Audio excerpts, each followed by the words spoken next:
and kitten. Can you tell I finished a Tiger King today?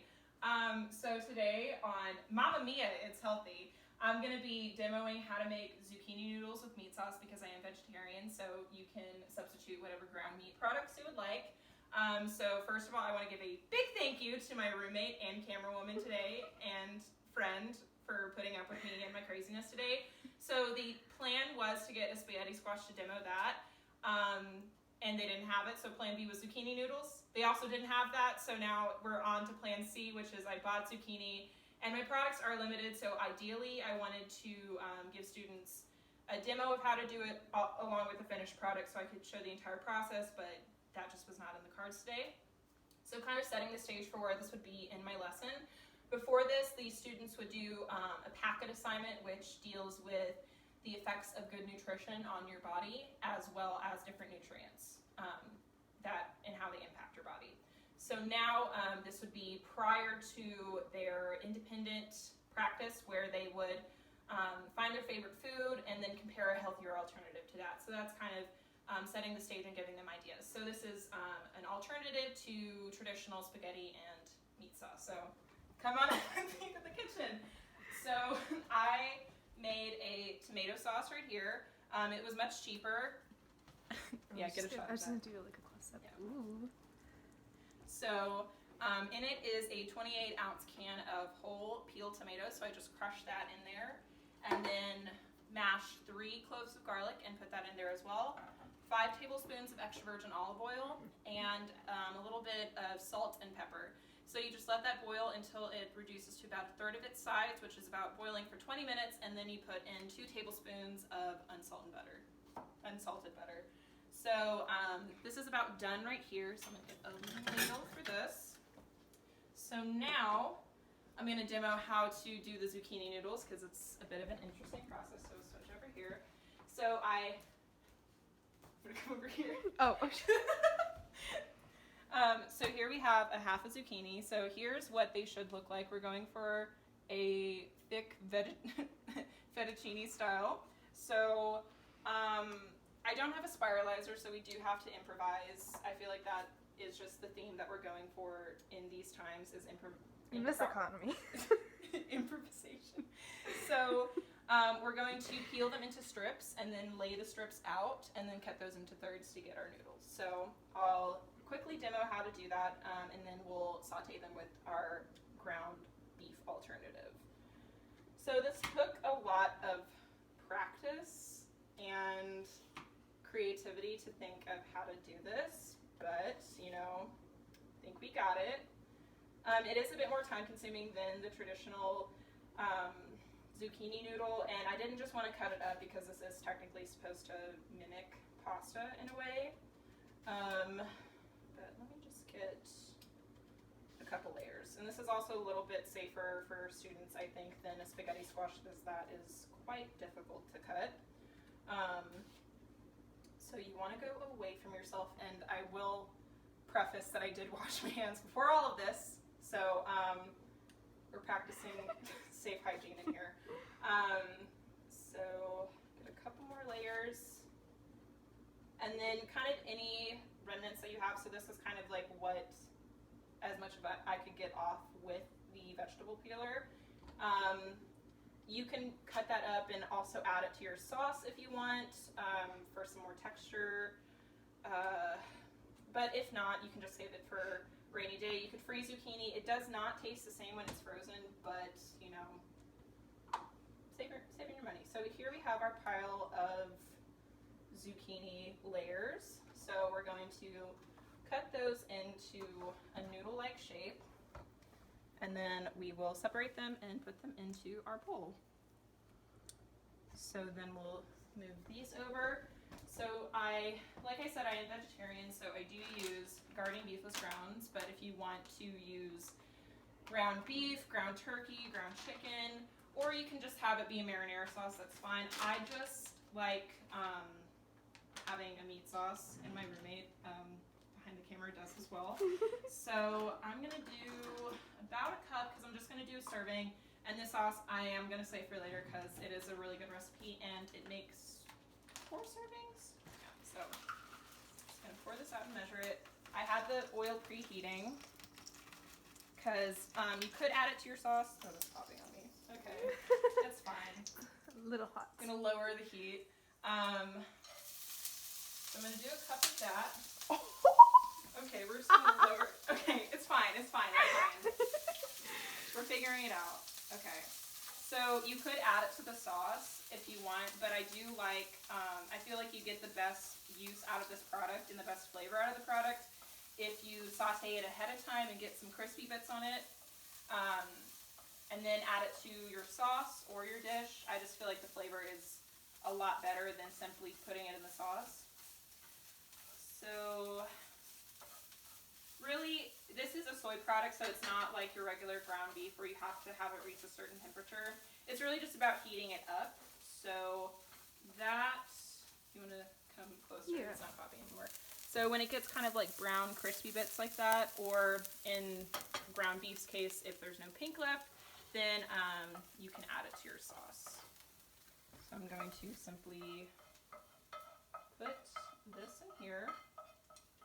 And this usually isn't as much of the product I would put in a sauce, but kind of running low on that, so we're making do. So if you want to come over here, stirring it into the sauce, and this is a really good base tomato sauce, and it was super easy. It was courtesy of Bon Appetit on their website, and in my lesson plan and whatever attached documents I have with this, I'm going to attach my plate and some brochures from the USDA that kind of talk more about nutrition and how to have a more balanced, healthy diet. So I can attach those on Google Classroom for y'all to look at for resources as well. But this is a really good base sauce. So if you want to add basil, if you want to add mushrooms, you can really play around with it. And you can make it 5 days ahead and just cover it and chill it, or you can have it set to room temperature and then freeze it for up to 3 months. So really good. So we're going to add a little bit more oil so we can saute the zucchini. And I am going to also season that zucchini so it doesn't get too bland. So we're just going to do simple salt and pepper since we have a majority of the seasonings in here. So I'm going to make sure that this doesn't pop on either, you know, my roommate. So Oh, it should be good. yeah. So you can, there's several different ways to cook zucchini noodles. I have steamed them. You can bake them. You can boil them. I will say I found that my favorite way to cook them is sauteing, just because I feel like you get a lot more developed flavor and it's not as mushy as the other cooking methods. And you can even put these in a salad and eat them raw. So yeah, we're just going to saute these for a couple minutes. And again, it's not like a noodle or some kind of dairy or meat product, because it's really just about heating these up, because you do want some texture there. Al dente for zucchini noodles. So we're just kind of warming them up before we plate them. May I ask what time we're at? 8 minutes. Nice. Okay. So then we'll get into kind of plating techniques. That's not really what this lesson is about, but I think it would be a good place to kind of give students an opportunity to see how they can plate their food. These are looking good. Kind of when it starts to sizzle down, that's when, because zucchini is 95% water, so when you do cook it like this, it does want to release those waters, and that's where you get the mushy kind of gross texture from them. That's not really my favorite. So we'll go ahead and plate these. So gonna try to make this look as pretty as I can. Okay.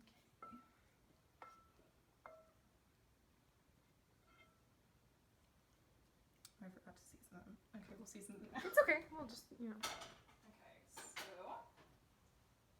Okay, so I just have, I like sea salt because I feel like the normal generic big can that you get, it's not my favorite for seasoning this, so I'm just gonna crack some pepper on top of that.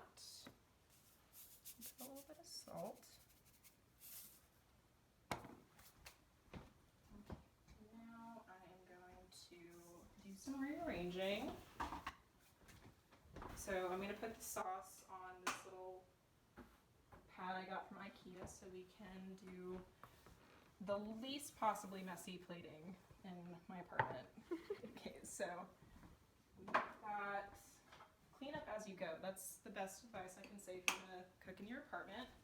And I would like to say that there's a good dorm variation of this.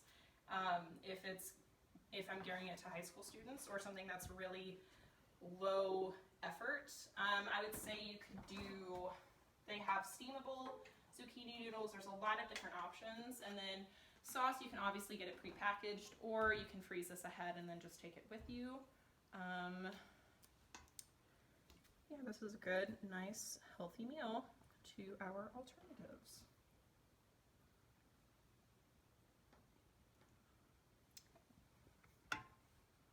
So then we'll move this up here, back over here. Okay.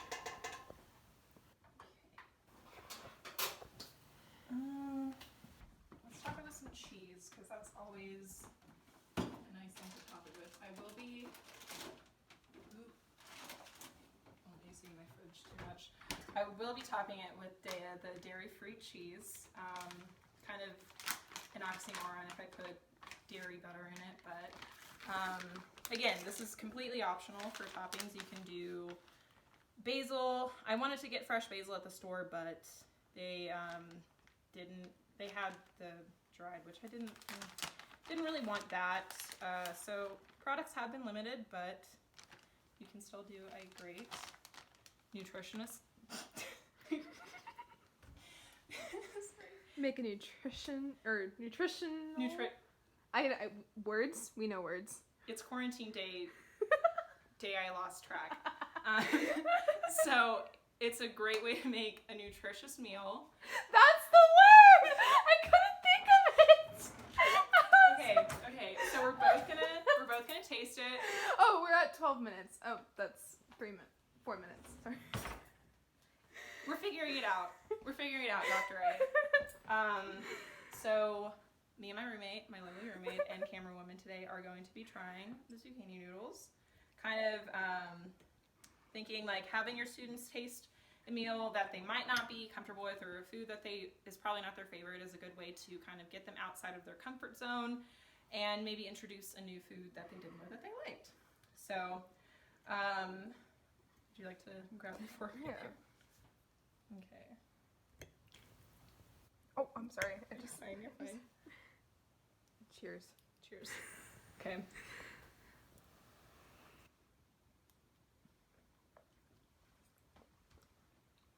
Okay. So what are some notes that you can make as a student on the zucchini noodle? Something that you want to add?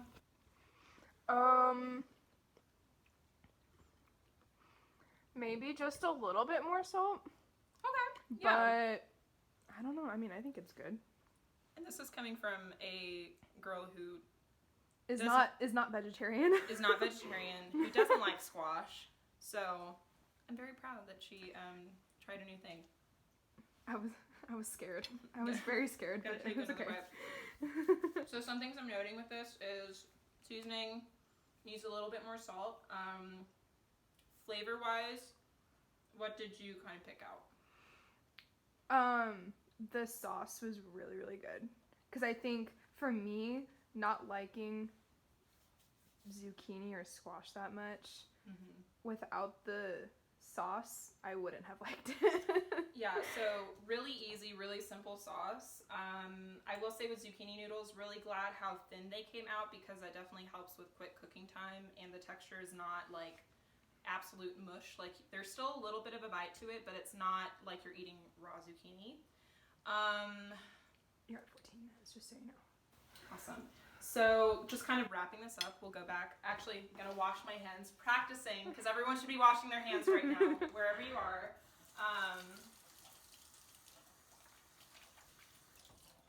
Go back to the board. Okay. So, some things to take away from this is thinking of my feet. So this has been Mamma Mia. It's healthy. I think it was a really simple, easy recipe if you are a home cook. Dorm, it might be a little bit more complicated. You might have to take some more prepackaged meals. But I think it's a really good way to introduce new vegetables you might not like into ways that you're comfortable with them. Where is that? So noodles, pretty much pasta, carbs. So this is a healthy carb alternative to simple pasta. So thank y'all. Hope y'all enjoyed this demonstration. Stay safe, wash your hands, self-isolate.